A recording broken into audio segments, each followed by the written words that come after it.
Ustaad Bhagat Singh. So mixed talk నడుస్తుంది బయట.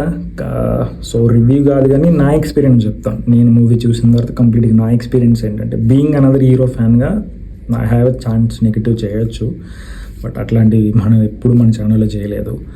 So matter ఏంటంటే, మూవీ విషయానికి వచ్చేస్తే బయట ఈ మిక్సెడ్ టాక్ వాళ్ళ వింటున్నాను నేను, కానీ అవన్నీ పక్కన పెట్టేస్తే బీయింగ్ జనరల్ ఆడియన్గా నేను చెప్తున్నాను, నాకు మూవీ బాగానే అనిపించింది.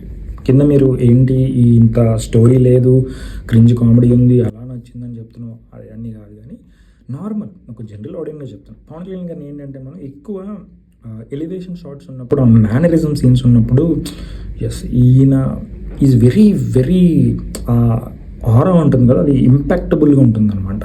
ఆ విధంగా చెప్తున్నా. ఇంకా మీరు ఈ మూవీని చూడొచ్చా, వర్తా కాదని అడిగితే డెఫినెట్గా మీకు వర్తే.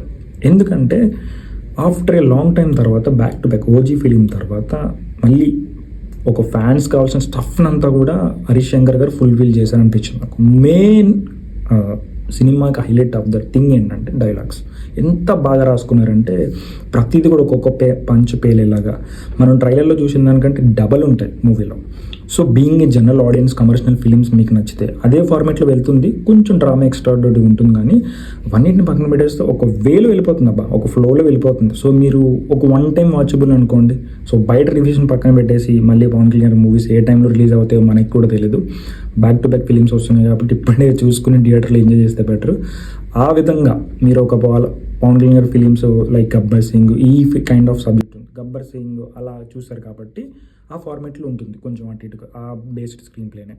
అలా విధంగా మీరు ఎంజాయ్ చేయొచ్చు. సో ఓవరాల్గా నేను చెప్పేది ఏంటంటే, ఈ రివ్యూస్ని, మిక్స్డ్ రివ్యూస్ని ఏంటి అది ఇది కాకుండా నార్మల్గా ఒక కమర్షియల్ ఫిలిమ్స్ని సరదాగా ఎంజాయ్ చేయాలనుకుంటే వెళ్ళి చూసేయండి.